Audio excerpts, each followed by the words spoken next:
Welcome to this lesson on false friends. False friends are French words that look or sound similar to English words, but they have completely different meanings. These tricky words can cause confusion and embarrassing mistakes when you're speaking English.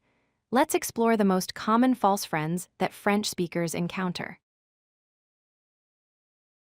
False friends, or faux amis in French, are words in one language that look like words in another language, but mean something completely different. For example, a French word might look exactly like an English word you know, but when you use it in English conversation, you say something totally wrong. This happens because languages borrow words from each other over time, but meanings can change. Understanding false friends is crucial because they are the most common cause of embarrassing mistakes for French speakers learning English. Let's start with two very common false friends. First is the word actuellement. In French, actuellement means currently or at the moment. But in English, the word actually means something very different. If you say actually in English, you're expressing your opinion or clarifying something, not talking about time. So if a French speaker says, "I am actually at the school," an English speaker might think you're disagreeing about where you are, not just saying where you are right now. The second false friend is library. In French, library is a bookstore where you buy books.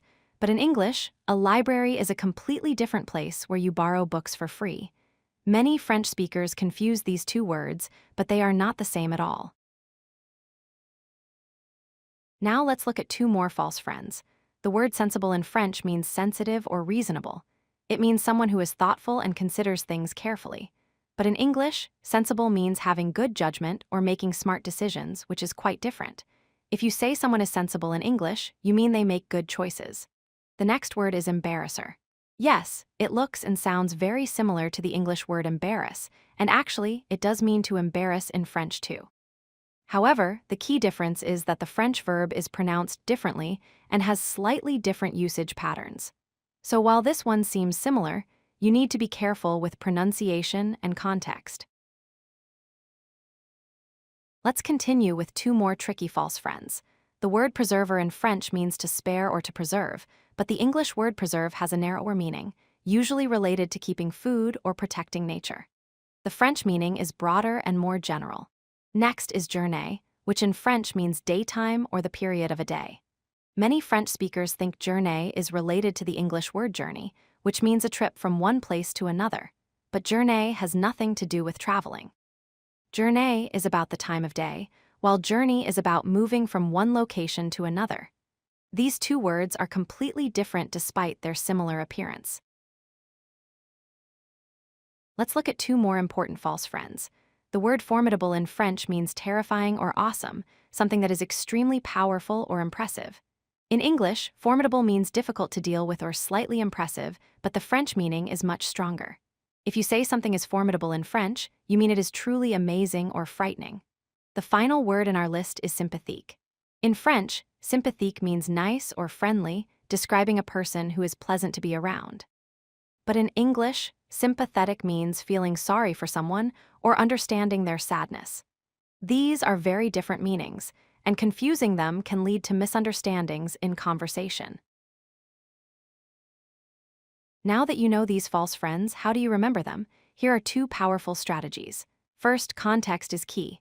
When you encounter a word, don't just trust that it means what it looks like. Think about the sentence context and what makes sense in the conversation. Ask yourself, does this meaning fit with what we are talking about right now? Second, make stories. Create silly or memorable mental images that connect the French meaning to the English word that looks similar. For example, imagine someone embarrassing themselves at a library when they ask for a bookstore, or picture someone journeying through an entire day. These funny mental stories help your brain remember the correct meaning. Here are the most important things to remember about false friends. First, false friends look familiar, but they can completely change the message you are trying to communicate. A single wrong word can confuse your listener. Second, always check the meaning and context before trusting that an English word twin works the same way in English.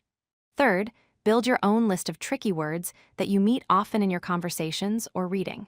Keep this list somewhere you can review it regularly. Fourth, practice using the correct meanings in short example sentences. This helps your brain make strong connections between the word and its real meaning. Your goal is to sound natural in English without falling into these hidden French traps.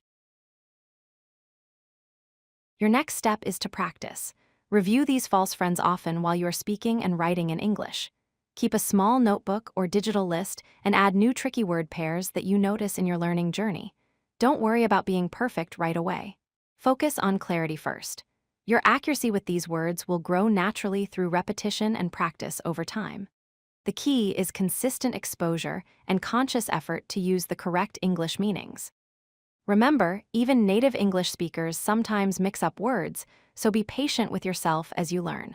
Keep practicing, and these false friends will soon become your friends. If you like this video, hit that like button and don't forget to subscribe. Visit CodeLucky.com for more such useful content.